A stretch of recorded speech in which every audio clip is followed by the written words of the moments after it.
Jeremy, it was really awesome to work on this content piece together. And I think that SMS is the most intimate way of communicating, at least for now. Maybe we'll do like, what is it, telepathic communication with our prospects here in the future.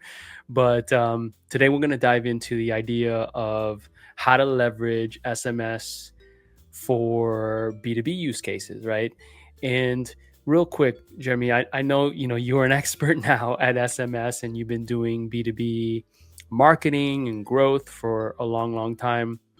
What are some of the trends and most importantly, the tactics that are like really effective? And I gotta just add one other thing is like all I don't know. I know it's not 100%, but I'm just gonna say all SMS texts at least get viewed, right? That's right.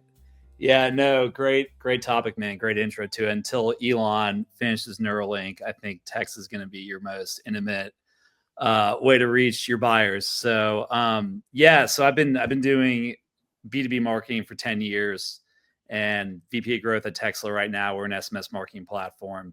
But B2B is really interesting because it's a very different use case than B2C. We've all received B2C texts, from like brands we love, like clothing brands, things like that.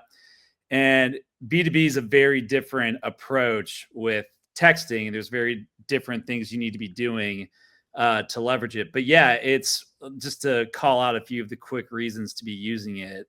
Your buyers are much, much, much more likely to see a text versus a email.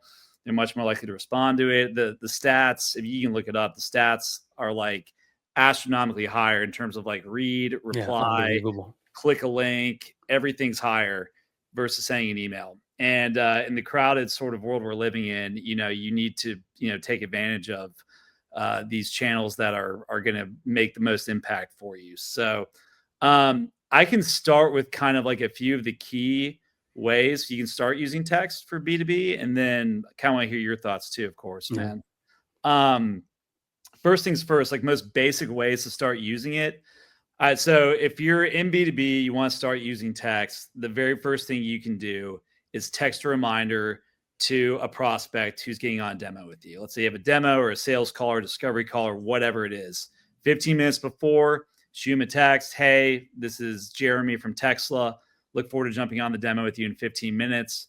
Will help with ensuring that people actually show up for the demo. And now you've sort of established that text relationship and they're much more likely to, obviously jump on the demo at that point.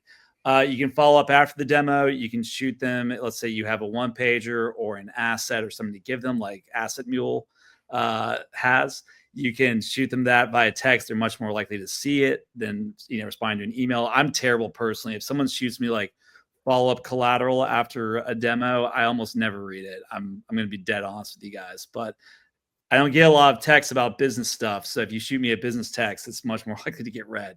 So that's the first thing you can do. The second thing you need to be doing, this is probably like the first one's very basic, like you should do that, but it's probably not going to move the needle dramatically for you. It's just a good like foundation.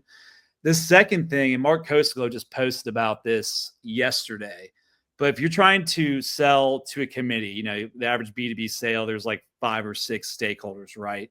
You need to win over that committee and you need to do it one by one, in some way, shape, or form. You have to build those relationships, and building a relationship via text, the most intimate channel, is a just no-brainer move at this point. So you should be texting your champion. You should be, getting updates from them throughout the buying process. You should, figure out, hey, I can text something to, this other person who's a key decision maker. Get in the mix with them in a very deep and intimate way and use text to do that. It's very easy to communicate async that way.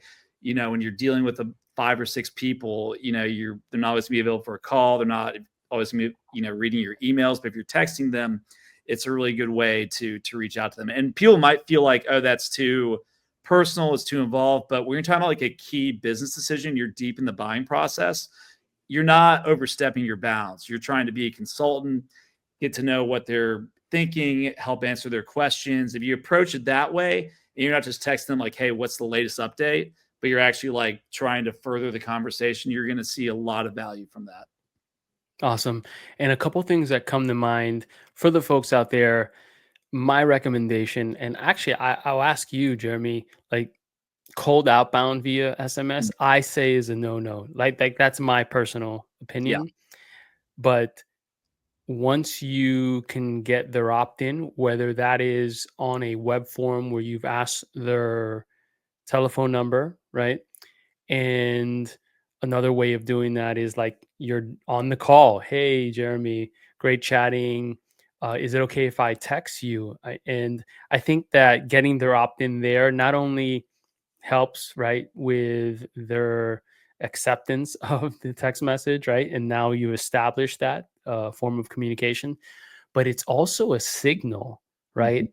That they're like serious, right? Like this is, it's almost more of a qualification kind of criteria. And I would argue that it's actually like a pretty strong one. So just some things there for folks to consider. What's your take on inbound versus outbound versus Yeah. some other sort of mechanism of maybe validating that it's okay to actually text them? Great question. We don't do, I'll just use us as an example. We don't do any cold outbound. You probably should not do cold outbound via text. It's not going to reflect well on your brand. It's not going to be super effective. What we do is exactly what you just said, man. When someone inbounds to Tesla, our reps follow up with them immediately via text. And they call them, they email them, and they LinkedIn connect with them. But guess which channel gets the most responses? It's text. Mm. Like they're happy to respond to a text once they've inbound to us. And we're dealing with small business owners mostly. That's our bread and butter. It's So probably better for them anyways, right? yeah, exactly. Yeah. They're glad that we're texting them because like they're not at their laptop. They're at the front desk of their restaurant serving customers or their gym or their church or whatever. So text is a welcome channel, I'd say, for inbounds. Even I like the idea of like even like a webinar, if they give you their phone number, I don't think it has to be necessarily be like a sales inbound. I think you can, if they give you permission to text them, if you can figure out a way to add value and you can be commensurate sort of with the interest they've displayed in terms of what you're sending them, it's a great channel for all kinds of, warm outreach to people who have opted in. So yeah, don't, moral of the story, don't do cold outbound, but feel free to be aggressive with warm outbound via text. I think it's an underrated, super underrated channel right now in B2B. And like, that's the first thing you should be doing with texting for sure. Awesome. And not to pitch Asset Mule here, but we are digital, right? These are interactive web pages, and so they're all mobile friendly. And so in actuality, being able to, at least in my opinion, what I found is that being able to send an asset that the prospect can click through to, right, from text message, um, is super, super powerful because, you don't want to spam them, right, with a like, 10 paragraph text, right? Right. Right. So if you could say something very succinct, give them a call to action, click through to an asset mule asset, for example, or something else, right? You don't have to use us, but that what I found is pretty effective. Yeah, I love that idea because A, you need to keep your text brief for all kinds of reasons, from a cost standpoint, from a like readability standpoint. And then Asset Mule works great too because obviously Asset Mule, you're creating very personalized collateral for these people, which really matches the sort of intimate outreach that's happening via Yeah, text. So they go hand in hand. So that's a great call, man. Yeah, awesome. I co-sign. Well, for the folks out there, check out this blog post, The Guide to B2B SMS Marketing. Reach out to Jeremy or I on LinkedIn or via email. It's our first name at domain, right? So in Jeremy's case, it's Jeremy at Texla.com. In my case, it's George, Jorge, at assetmule.ai.